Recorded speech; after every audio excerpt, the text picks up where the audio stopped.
If you think that clearing competitive exams is the only way to get funding for your PhD, then today's video is going to open your eyes like nobody's business. I know so many talented students who drop their plan of taking admission for PhD just because they are not aware of the alternatives. Today's video is about WISE Fellowships. Who is it for? What is the stipend? What is the eligibility?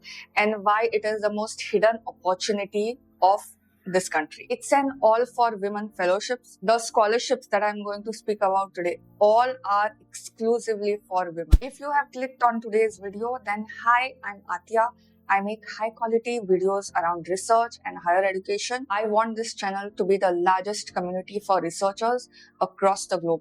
So if you have clicked on today's video, then I'm sure that you are going to like the content that I keep posting on this platform. We have 5 fellowships to discuss. So without any ado, let's begin. Moving on to WISE Fellowships for PhD. So it is technically a scholarship for those who are looking to take admission for PhD. Now here there is one catch. You should have already enrolled in an institute, and secondly, you should be within 2 years of free. For example, if I take admission today, then within 2 years from this point, you have to apply for this fellowship. Physical and mathematical sciences, chemical sciences, life sciences, earth and atmospheric sciences, engineering and technology. These are all the disciplines where you can apply. As far as other eligibility criteria are concerned, you have to be within 27 to 45 years of age. There is relaxation for reserved categories. Your postgraduate degree has to be in basics or applied sciences or equivalent. Also, you should not be in any regular employment. Okay, this is a fellowship for full-time PhD, not for part-time. As far as the fellowship is concerned, you will get 37,000 rupees per month plus HRA and overheads. Overheads of up to 1 lakh rupees per year, and the duration of this fellowship is 5 years. When do you apply for this? So the application dates are usually announced on the websites. Earlier, it used to be that you can apply anytime, but as of now, whenever there is a notification, only then you can apply. So the only option we have is to keep a tab on the website and keep checking every now and then. Not all government agencies offer a full funding for PhD, and this fellowship is an exception. So take full benefit of that. You have a ready-made scholarship where you don't have to answer a single exam, prepared and given to you so you can take benefit of it. The next we have is WISE PDF. What do you do after your PhD is where this scholarship steps in. Age between 27 to 60 years, and you should have either submitted your thesis or completed your PhD, or you need to have an equivalent degree like MS or M. You should not be in any regular employment as mentioned for all these fellowships. Here you will get 67,000 rupees per month plus HRA plus overheads. Overheads would be 2 lakh per year, and the total duration of this fellowship would be maximum 3 years. The last call closed on February of 2025.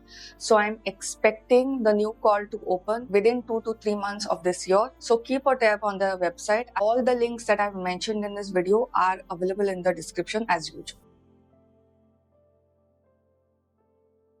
Moving on to WISE Scope Fellowship. Now, this is also a postdoc fellowship. Then what is the difference between this and WISE PDF? WISE PDF was like continuation of your research after your PhD. WISE Scope is more applied.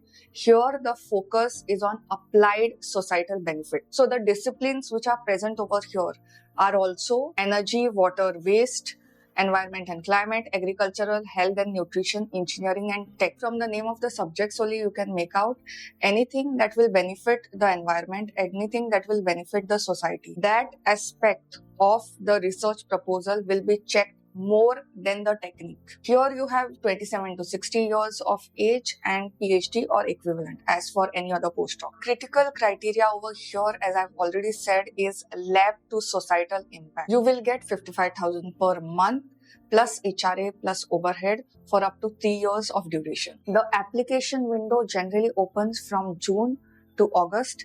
It depends from year to year whether it is annual once a year or twice a year. If you are working in any field which is an applied area, there are more chances for you to get into this fellowship. Also, if you are working in a multidisciplinary subject, you have done your PhD in one subject and now for your postdoc you want to choose something else, then this is a great alternative for you if you are planning to do that.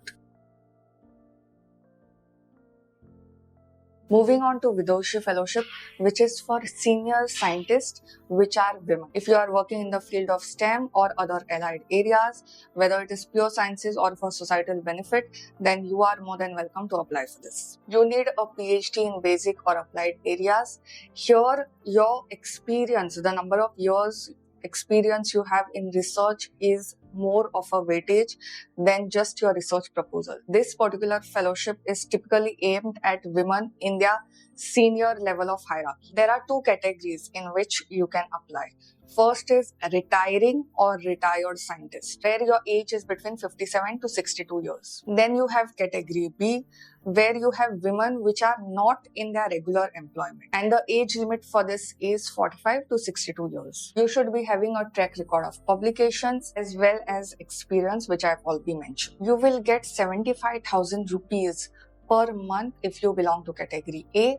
If you belong to category B, then you will get 85,000 rupees per month. Also, you will get 5 lakh rupees research grant, which will cover your overheads. And the duration for this, for both the categories, is 5 years. These applications are typically open throughout the year, but the call for this sometimes gets announced in the month of May. If you have spent several years in your employment, or you are unemployed but you have significant research experience, you may not have had research designation as such, like professor or scientist, but you have participated in research activities, you have publications to show, then this is a great opportunity for you, and the amount that you are getting, that is also quite significant.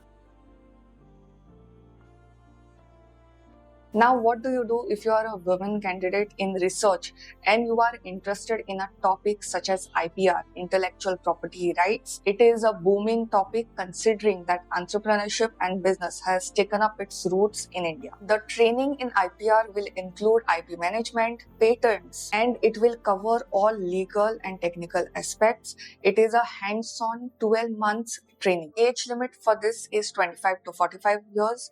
You could have completed your master's or completed your PhD to be eligible for this particular fellowship. Those who are in their PhD currently pursuing the course and who have masters, obviously, then in that case you are definitely eligible to apply for this. And you should not be in a regular employment. If you have completed your MSc, BTech or MBBS, then you will get 30,000 rupees per month. If you have completed your MPhil, MTech, M-Pharma or MVSC, that is Masters in Veterinary Sciences, then you will get 35,000 rupees per month. And if you have completed your PhD, then you will get 40,000 rupees per month for the duration of 12 months. Usually this call is announced once and you can definitely refer to their website for more details. As far as my channel is concerned, I know most of them are research scholars.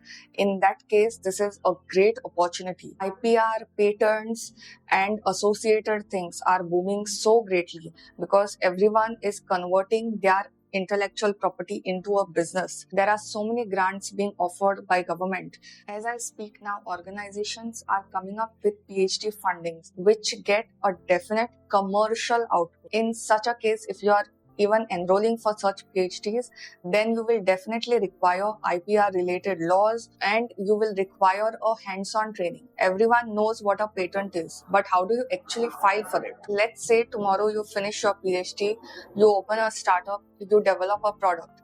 What if somebody else is working on the same product, has copied your name? How will you navigate and how will you maneuver such a situation? It's a hands-on training. It is not your regular patents, IPR ka workshops that happens for 1 or 2 days. It's an intensive course and I highly encourage all women to enroll for this. If I want to summarize all this, WISE PhD is announced periodically. The last call that was closed on December 2024. There was no announcement in 2025. So I expect a notification to go up this year, so do keep a tab on their web if you are thinking of taking admission for PhD. Wise PDF last call was closed on Feb 2025. Expect a notification within 2 to 3 months from this video. Wise Scope Fellowships, you expect a deadline to close in the later half of this year. For Vidushi, the call opens once yearly, and Wise IPR historically early this year. So between Jan to April, you can expect a notification on the website. Your PhD is as in it is tough. But when you don't have funding, when you have no money, it becomes all the more tough. It unnecessarily gives you anxiety and panic attack. Start planning your application. Your research proposal is of critical importance in this case. I have done several videos on how to write research proposals, so you can definitely have a look. Share today's video with at least one woman candidate who is looking to take admission for PhD. I know she is going to find it useful and is going to bless you. Till the next time, bye.